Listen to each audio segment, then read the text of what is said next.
Hello and welcome to ABC24 This Week. I am your host, Pepper Baker. You are here for the real stories behind the big stories, and I hope you'll join us every Sunday at either 9 a.m. or 10:35 p.m. or on our 24 Plus streaming app. All right, let's introduce our panelists. We have Otis Sanford, our ABC24 political analyst, as always. We have Luke Simbel, the Shelby County Republican Party Vice Chair, and then we have Reverend Whalen from New Olivet Worship Center. Thank you all so much for being here. Thank you. Thank you. All right, let's get to it. Topics for today: a woman shot and killed during a confrontation with ICE agents in Minneapolis is raising questions about federal enforcement in other cities, including Memphis. So we're going to talk about it from all sides and the impact felt nationwide and here. We will continue the federal enforcement conversation with two incidents in Memphis this week that brought attention to how officers and agents are handling confrontations with the public here. And then we'll discuss a Shelby County judge's ruling to pause any movement on putting 5 Memphis Shelby County School Board elections on the primary ballot in May. But back to number one. A 37-year-old woman named Renee Nicole Good was shot and killed during a confrontation with an ICE agent in Minneapolis, sparking massive protests there and affecting people nationwide and here at home. People gathered in Parkway Village in Memphis this week. Now, this is the protests in Minneapolis, but also feeling the impact here. Now this is a look at the Memphis Candlelight Vigil honoring Good, and people there were calling for ICE to leave Memphis, and this was all on the same day that State Representative Gabby Salinas proposed a House bill to limit civil immigration enforcement activities at certain locations, including schools, churches, and other public properties. Now, you are about to hear responses from Department of Homeland Security Secretary Kristi Noem, Minneapolis Mayor Jacob Frey, Vice President J.D. Vance, Tennessee State Representative Gabby Salinas, Tennessee State Senator Brent Taylor, and Tennessee immigration advocate Lisa Sherman Luna.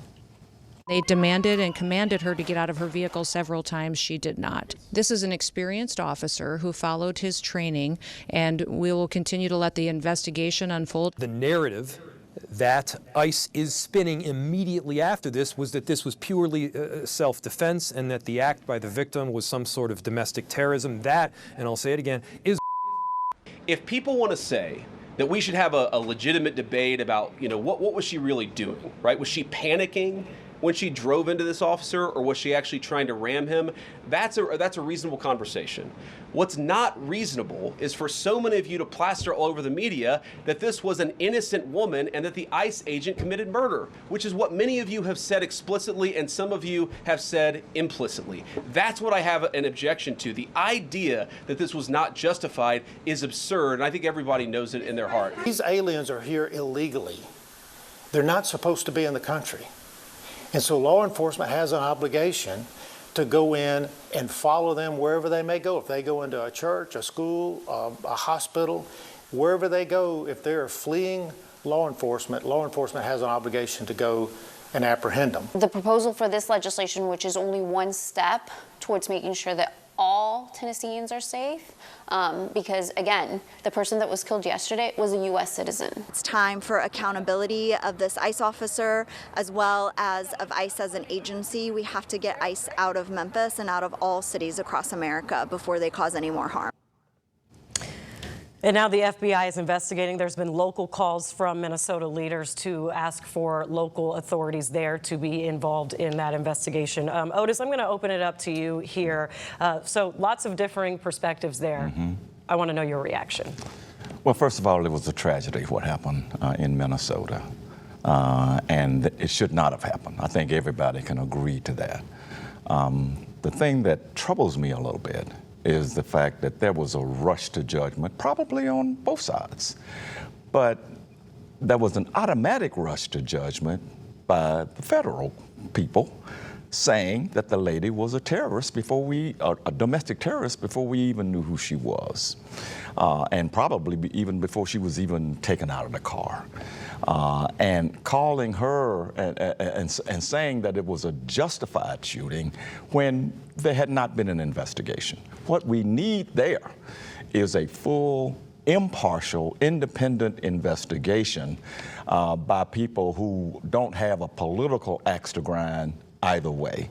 And unless that happens, we're going to continue to be at each other's throats, arguing with each other, and raising the temperature instead of de-escalating, which is really what these officers should have been doing, is de-escalating.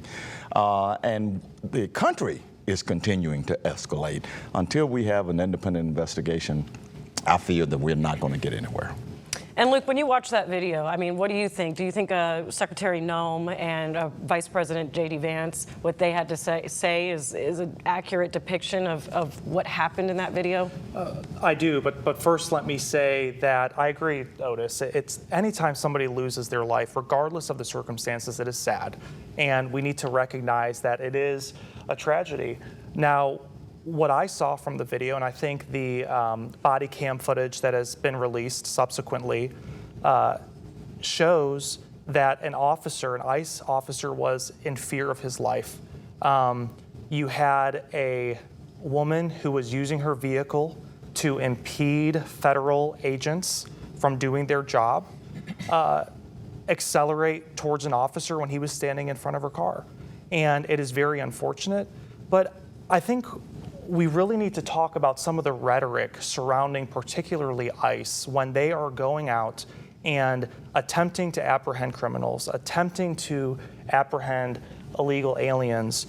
And for some reason, certain segments of the left, certain segments even of elected officials are almost encouraging a vigilantism, are almost encouraging people, saying that ICE is not legitimate, that what they are doing is not okay, and it's twisting social justice into vigilantism. And I think that that's dangerous, and we've got to lower the temperature. You may not agree with federal law on immigration. You may not agree that it should be a focus of the federal government, but that should be decided through political organizing and elections, and not using your vehicle to impede law enforcement. So, Reverend Whalum, I want you to respond to both their points, but I also want you to touch on Tennessee State Representative Gabby Salinas' proposal and how far that may get with trying to limit ICE presence in schools and churches. I don't think it's going to go very far, especially in this particular state house. But I've been reflecting on why ICE exists in the first place. And ICE was created as a result or as a response to 911. And it was supposed to make us safer. It was supposed to focus on border control and illegal immigration. Here's an anecdote. About a year ago, I was at the Ben Hooks Branch Library to see some artwork from one of our young teenage members. And I kept hearing noise from an inner room, and I finally realized that it was about 150 citizens, immigrants being naturalized.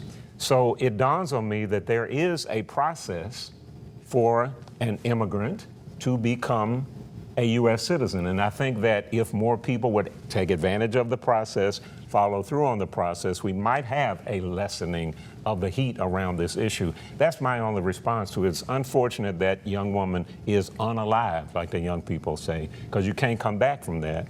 Otis makes great points, and so does Luke. I just hope that our local leaders who work in D.C. can contribute to the cooling down of the national temperature. And Luke, go ahead, Otis. Well, let me make a quick response here. There has been legitimate and very credible reporting that ICE agents in Memphis have been doing far more than arresting dangerous criminals, the worst of the worst. There is great reporting, primarily by the Institute for Public Service reporting, that there is a rounding up of people who are not committing any crimes. Their only violation is administrative, and they are being cast as being the worst of the worst. But when I say rush to judgment here, do you remember Ashley Babbitt? And she was shot and killed. Was that a justifiable shooting? Do you remember her? I do remember her. Was that a justifiable shooting? I don't know, to be honest. I mean, I think... Well, the president said that she was murdered. And she was trying to break into the Capitol on January 6th. And so that was a rush to judgment there. And now we have the same thing here without any investigation. We are saying that this woman was a domestic terrorist and basically saying that she got what she deserved. Well, I think the analogy here, though, is the rush to judgment from Mayor Fry and others who were saying immediately that she was murdered, that it was totally unacceptable, that there was no way, even in initial reporting, some people were saying, oh, we could have just stepped out of the way. And I think the body cam footage shows that that's clearly not the case when she looks at him and accelerates, looks at the officer and accelerates. But again, why are we in this mess in the first place? You had an administration, the Biden administration, that let in, by some accounts, perhaps even 20 million illegal aliens into the country in 4 years. And we had an election where it was a top issue for voters saying we've got to get these illegal aliens out of the country. And it is a criminal offense to cross the border illegal. It's 18 USC 1325. It is a criminal offense to cross the border knowingly, illegally. And so we are in this mess and we have to do something about it. I think the 2024 election gave a mandate. Every swing state in the country voted for Trump. And one of the top issues was this mass illegal immigration that took place under the Biden administration. So when you have Mayor Fry and other Democrat leaders saying ICE is here to cause chaos, well, no, ICE is here to enforce the law. And I think the chaos is created, again, when you have vigilantism and you have citizens thinking that they can impede federal law enforcement.